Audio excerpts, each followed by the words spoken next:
In Magic Chess Go-Go, the player is represented by a mascot called a commander. The level of the commander determines how many heroes can be deployed onto the board, as well as the quality of heroes that can be obtained in the shop. Higher commander levels allows players to deploy more heroes and increases the possibility of getting heroes of higher quality. Commanders also have unique skills, ranging from skills that directly increase the abilities of heroes on the board to skills that can give valuable resources, including equipment, gold, and even free heroes. In this video, I will be classifying every commander in Magic Chess Go-Go into different categories based on the effects of their skills, similar to what I did with the Go-Go cards. In doing this, it will be much more easier to compare the effectiveness of different commanders, as well as provide guidance to the choice of commanders for building different lineups. Commanders in Magic Chess Go-Go have 2 skills and 1 emblem. The first skill is unlocked when a 1-star copy of the commander is obtained either from the shop or through events. The commander is upgraded to 2-star when 3 1-star copies are obtained, unlocking the second skill. The second skill, like I mentioned in the comparison video, is typically just an upgrade of the first skill. To upgrade the commander to 3 stars and unlock the emblems, players will have to obtain 3 2-star copies or 9 1-star copies in total. Emblems give permanent buffs to the heroes on the board, and players can pick from one of 7 emblems to support the 2 skills of the commander. When obtaining a 3-star commander, the first emblem, Onslaught, which increases heroes' damage by 2%, is unlocked. Players can unlock any of the other emblems using 1-star copies of the commander. This means you have to unlock the 7 emblems for each commander separately. So in summary, to unlock the 2 skills and 7 emblems of any commander, you need to get 15 1-star copies of the commander. Tough, considering a 1-star copy costs 8,250 gold or 150 diamonds. There are 32 commanders in Magic Chess Go-Go as at the date of this video, and I have classified them based on the effects of their skills into 9 categories. And no, it is just a coincidence that the number of categories here is the same as that of the Go-Go cards. I will explain each category, briefly highlight the commanders in each category, and give a general opinion on how good the commanders are. A good place to start is the buff type commanders. Commanders in this category grant bonus stats to heroes on the board, increasing their fighting ability. They can be subdivided into 2, the team buff type commanders and the carry buff type commanders. The team buff type commanders grant bonus stats to every hero on the board with a view to increasing the general fighting power of a lineup. Kagura periodically gives a shield based on max HP to every hero on the board. Pao gives you the choice of one of increased attack speed, defense, hybrid attack or HP, and Eva gives increased hybrid attack and attack speed under certain conditions. Team buff commanders are generally better for building lineups around roles rather than factions. Kagura is a good option when playing a frontline heavy lineup such as Dauntless or Defender. Pao is flexible as he provides the option of picking either frontline focused or backline focused bonuses, and Eva can be good for lineups built around 6 hero synergies, and if you feel up to it, you can aim for the bonus when only one 6 hero synergy is active. The general theme for these commanders is a one-for-all team buff type bonus. In contrast to the team buffs, the carry buff type commanders provide stat bonuses to 1 or 2 heroes in a lineup, sometimes at the expense of other heroes in the lineup. Angela can increase the mana regen of up to 2 heroes as well as grant a shield based on max HP. Link can increase the hybrid attack of a hyper carry through the dueling ring. Yuki can sacrifice 2 heroes to increase the hybrid attack and eventually HP of a single hero. Bercy can revive a hero after they die in a round and give them a massive defense boost. And Moskov can give a hybrid attack and HP boost to a single hero. Of all 5, my favorite so far is Angela, as that mana regen can be very deadly on many heroes. The new Bercy is a very promising option for high regen frontline hyper carries. Ling remains a good option for farming damage on a hyper carry. Moskov gives massive boosts and eventually can help in upgrading a hero. I've never liked Yuki, but I have to admit that her kit is very good for hyper carry. Compared to the team buff type commanders, carry buff type commanders are better for building factions than roles, as within a faction there is usually just 1 or 2 carry heroes, while the rest do not really add to the damage or carry potential of the team. They are just there to fill synergies, compared to roles where every hero either does damage or takes damage. Analyzing the lineup you want to play can help decide which of the types of buff commanders to use with the lineup.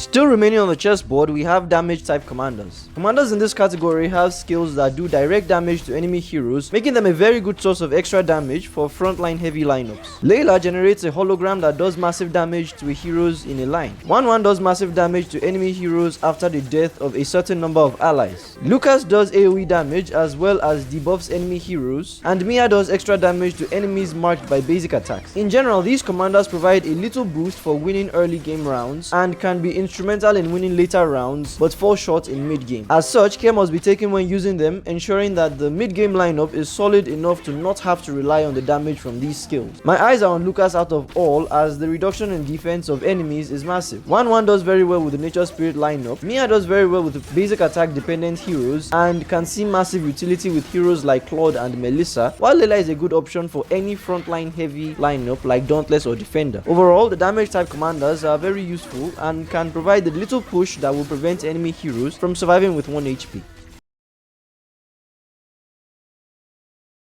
Unique commanders are so called because they give unique items exclusive to them. Zilong gives the Great Dragon Spear and Dubi gives the Fluffy's Rage. The Great Dragon Spear allows basic attacks to hit multiple times, making it perfect for lineups built around basic attack type heroes such as Marksman and Bruiser. It also gives other buffs like crowd control immunity, HP recovery, shields, and extra gold, making it an all-round good option for a hyper carry hero. Heroes carrying Fluffy's Rage leave behind a Fluffy each time their location changes, and the Fluffy explodes, stunning enemies in the same row and column while simultaneously increasing the damage they take. Fluffy's Rage is a good pick for swordsman heroes as they move around the battlefield a lot, with Lancelot and Nolan being prime targets for this item. These unique commanders, especially Dubi, are fairly restricted in the lineups they can work with, but for those lineups they do work with, they work well.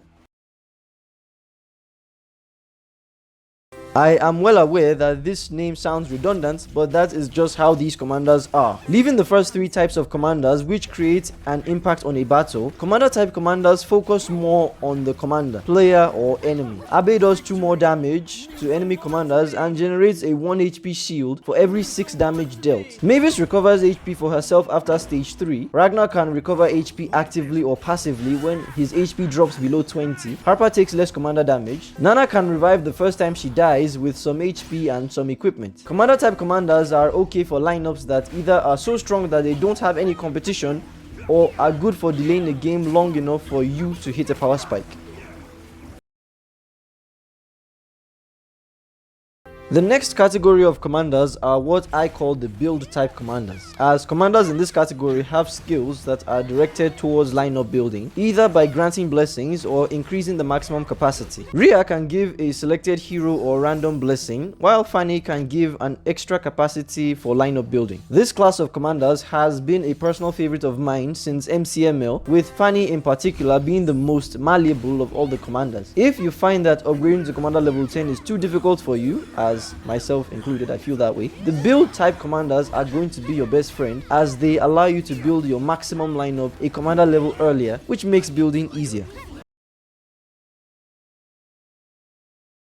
The next category of commanders are the shop type commanders, who have skills that manipulate the shop, either by giving relevant heroes, high value heroes, or giving free heroes. Boss can refresh the shop once in round 3-1 to give you 5 random 5 gold heroes. Veil allows you to select a hero once a stage and refresh the shop, giving you 5 heroes that share at least 1 synergy with the selected hero. Guinevere gives you a chance to find a free hero in the shop. I'm very curious about how boss will fare in mcgg compared to mcml. Guinevere's skill does not look very interesting on the surface, but getting to purchase a hero for free means if I don't like the hero, I can just sell them for gold. When you look at it from that angle, she seems more like a gold type or a hero type commander than a shop type commander, but let's just leave her here. Veil can be very useful for building synergies in which both the role and faction of a single hero are built up. Generally, the shop type commanders are interesting choices, and Veil in particular can be very good if getting a hero to 3-star is the goal.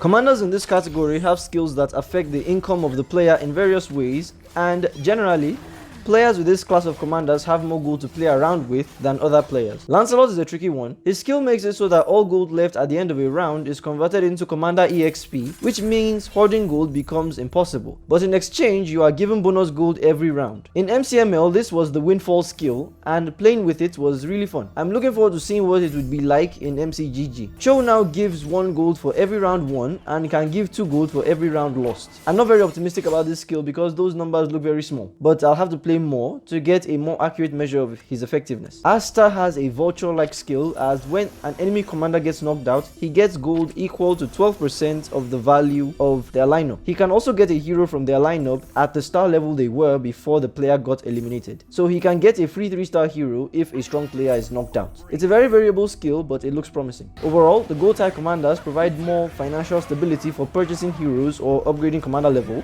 and are very good options.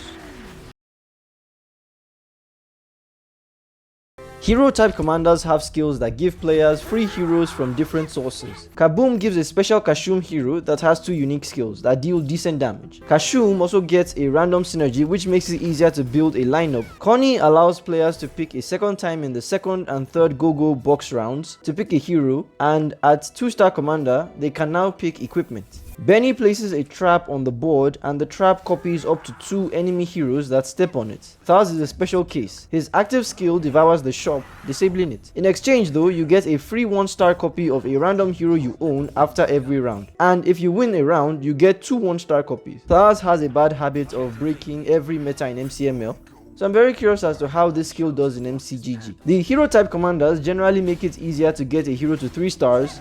Well, Benny and Connie are more of a source of gold than anything, but in principle that's what they should be.